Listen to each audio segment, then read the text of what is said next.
Kalau saya lahir di Brasil, Katolik saya. Percaya saya. Kita ini kan Islamnya karena warisan.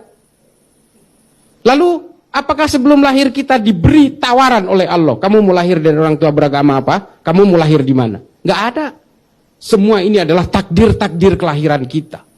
Lalu, dengan takdir kelahiran kita yang dengan kemudian warisan agama yang berbeda-beda ini, apakah Allah akan menjerumuskan kita? Saya ditanya di Poso. Kalau begitu, Cak Islah ini mengatakan semua agama benar. Tidak. Menurut saya, agama saya yang paling benar adalah Islam. Tapi menurut orang Kristen jangan salah. Menurut orang Kristen ya agama mereka yang paling benar. Inilah konsep-konsep keyakinan yang dikatakan oleh Habib Ali Al-Jufri.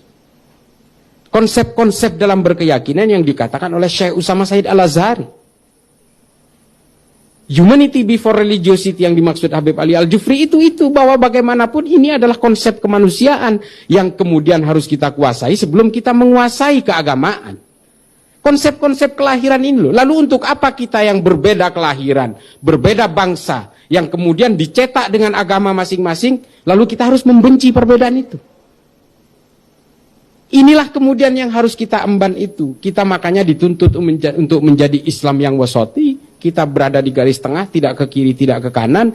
Makanya kita itu kemudian dituntut untuk melakukan kepatuhan terhadap konsep-konsep bernegara di luar konsep-konsep dalam beragama. Karena bagaimanapun, ini saya paling kesal sama Felix Yao. Jujur aja, saya tunggu satu forum nggak ketemu. Ketemunya sama Ismail Santo yang cuma manggut aja. Kemarin di TV One itu. Saya udah incer. Karena tadinya Felix, ternyata diganti oleh Ismail. Saya itu ngincer. Tidak ada dalilnya dalam Islam itu membela tanah air. Ini ajaran dari mana? Dia nggak tahu bahwa korban perang Uhud itu namanya Mukhairid, orang Yahudi. Kalau itu perang agama, Nabi nggak mungkin ngajak orang beragama lain. Ini adalah konsep bela negara, bela tanah air. Karena Madinah diserang oleh orang-orang kafir Quraisy. Makanya Nabi mengajak orang Yahudi, orang Nasrani untuk terlibat dalam perang. Dan salah satu syuhadanya itu adalah Mukhairid dari Bani Qainuqa. Hingga akhirnya hartanya diwariskan ke Nabi. Nabi membuat harta warisan dari Mukhairid sebagai modal awal Baitul Mal pertama di Madinah. Jadi Baitul Mal kita ini dimodali orang Yahudi, bos. Ini adalah konsep-konsep kehidupan di Madinah yang oleh Nabi diadaptasi pada saat itu. Nah, ini ajaran Felix Yao yang mengatakan tidak ada dalilnya. Ini dari mana? Ini yang pengen saya iniin. Khilafah itu yang disebutkan oleh Hizbut Tahrir yang kantor pusatnya di London, di dekat King College itu, dibiayai oleh orang-orang barat itu supaya kita betul-betul mabuk terhipnotis oleh kepentingan-kepentingan politik. Ini sudah bertahun-tahun terjadi. Sehingga orang Islam lupa terhadap leluhur-leluhurnya yang lebih mementingkan ilmu pengetahuan. Dan hari ini kita dihadapkan oleh algoritma digital dan kita ketinggalan. Elon Musk itu sudah mau ke angkasa, mau ke bulan, mau ke Mars segala macam. Kita masih sibuk dengan urusan bacaan sholat, bacaan niat untuk masuk ke kamar kecil. Ya Allah, udahlah. Selesaikan itu. Belum soal nama. Kalau Wisnu ini kafir, nama yang Sri harus ganti. Wayang diharamkan. Aduh, ini apa-apaan sih? Kita ini kok seolah-olah ingin dicabut akar budaya kita ini dari kebangsaan kita. Sehingga apa? Ketika otak kita sudah nol, kita dikuasai oleh mereka dan kita didikte menjadi boneka-boneka mereka. Ini kan semua politik. Semua jaringan teror di seluruh dunia hari ini, itu semua tujuannya politik. Untuk menegakkan daulah khilafah Islamiyah. Oh, namanya keren. Ada jamaah Islamiyah, jamaah Ansarud Daulah, jamaah Ansarud Khilafah.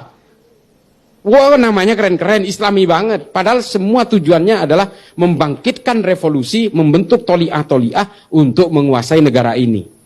Coba itu, Taliban. Bangga banget, kita usir asing. Hari ini apa? Mereka ngemis-ngemis kepada asing. Ini dunia hari ini. Tidak mungkin satu negara bisa hidup tanpa bantuan negara lain, kafir-kafir lain. Ini yang harus kita pahami. Saya terus terang paling suka menggunakan konsep-konsep sejarah. Karena tidak ada dispute di dalamnya. Tinggal kita adu literasi aja. Mau Ad-Dinuri, Ad-Dinawari, Ibnu Athir, Ibnu Kathir, Ibnu Mas'udi, Imam Suyuti, At-Tabari. Mari kita pakai semua literatur itu. Kalau fikih nggak ada batasnya, pasti debatnya panjang sampai kiamat itu. Saya nggak pernah mau pakai fikih, mau pakai ayat juga nggak pernah.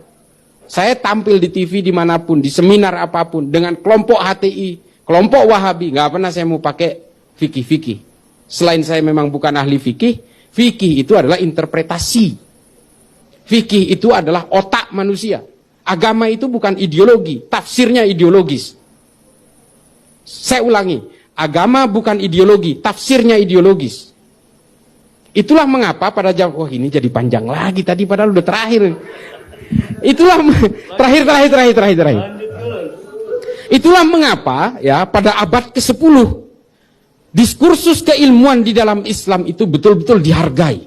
Coba bayangkan, apakah dulu kalau berbeda pemikiran dipenggal lehernya? Nggak ada, hanya orang-orang Wahabi yang melakukan itu. Ulama-ulama di Saudi ditangkap, dipenggal oleh Muhammad bin Salman karena dianggap berbeda. Itu memang perilaku Wahabi dari dulu. Nah, lalu apakah dalam Islam seperti itu? Tidak. Pada abad ke-10 dan abad ke-11, pemikiran ateisme yang hari ini diadaptasi oleh Darwin, oleh Engels, oleh Marx, oleh Lenin, oleh Feuerbach dan sebagainya itu berawal dari pemikiran-pemikiran orang Arab Islam. Oleh Abul A'la Al-Ma'arri dalam Al-Kullumiyah. Diadaptasi dari Al-Mukaffa. Diadaptasi dari Abu Bakar Ar-Razi. Ini adalah orang-orang Islam yang kemudian membuat pemikiran-pemikiran ateis pada abad 10 dan abad ke-11. 300 tahun setelah Nabi. Pemikiran ateisme ini sudah muncul di dalam Islam. Dan ini diadaptasi oleh orang-orang Eropa yang memunculkan ateisme yang kita kenal hari ini. Mengapa mereka tidak dipenggal? Karena dalam Islam itu diskursus keilmuan itu betul-betul dihargai. Hari ini apa? Ibnu Sina dikafirkan karena orang Parsi, orang Syiah. Terus memunculkan apa dari orang Islam hari ini? Tidak ada. Filsafat dikafirkan, diharamkan, dan tanpa pernah melahirkan Rumi, Tabrizi, Al-Farabi, Al-Kindi, Al-Khawarizmi, Ibnu Rushd. Tidak pernah lagi, seperti yang saya bilang. Dulu itu perdebatan antara Al-Ghazali dengan Ibnu Rushd itu buku melawan buku. Kan kita tahu Tahafud Al-Falasifah ditulis oleh Al-Ghazali. Dilawan lagi oleh Ibnu Rushd dengan Tahafud At-Tahafud. Ini kan keren gitu. Karena keilmuan. Kita enggak hari ini.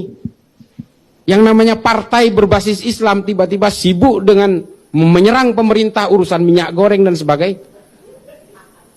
Ya kita tahu ini kelangkaan minyak goreng. Ya ini harus kita kritik. Mendaknya kayak apa dan sebagainya.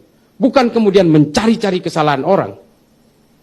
Ini yang tidak boleh lagi kita terjebak di dalam politik-politik praktis, pragmatisme politik dan sebagainya. Keilmuan di dalam Islam itu sudah hilang sama sekali. Hari ini kalau terjadi perbedaan yang ada kita dipenggal, diancam dibunuh, digantung, dibakar dan sebagainya. Takbir. Wah. Takbir itu begini loh. Konsep menyuarakan takbir itu bukan hanya mengatakan Allah Maha Besar. Itu kan sebenarnya penerjemahannya adalah betapa kecilnya kita. Ini enggak. Mengucapkan takbir, mengatakan Allah Maha Besar, tapi mengatakan dirinya juga besar dengan kesombongannya. Itu yang terjadi. Mencaci maki orang, takbir. Mengancam orang, takbir. Ini adalah perilaku-perilaku Khawarij yang muncul dari perang Siffin, bergulir menjadi 25 firqah sehingga hari ini, dan itu meracuni kita lewat media-media sosial, algoritma digital dan sebagainya. Kalau kita masuk Instagram, kita masuk ke Telegram, habis kita. Nggak ada orang NU yang berjuang. Salah satunya GMNU di Instagram. Saya itu ancamannya luar biasa. Serius. Saya tiap hari itu dikafirkan, minimal mau dibunuh. Tapi apa saya takut? Insya Allah enggak. Ada teman-teman GMNU, ada kiai-kiai NU, ada ratib-ratib yang saya baca sangat rajin. Ratib Haddad, Ratib Al-Attos. Saya rajin, guru-guru kitab saya para habaib. Habib Ali Al-Kaf itu guru kitab saya. Hari ini saya sedang ngaji Irsyadul Ibad, Zainuddin Al-Malibari, kepada Habib Ali Al-Kaf. Terima kasih, mudah-mudahan ini menjadi manfaat. Kalau ada kesalahan itu datangnya dari saya yang fakir ilmu. Kalau ada kebenaran insya Allah itu datangnya dari Allah Ta'ala. Akhirul kalam, wabillahi taufik wal hidayah. Assalamualaikum warahmatullahi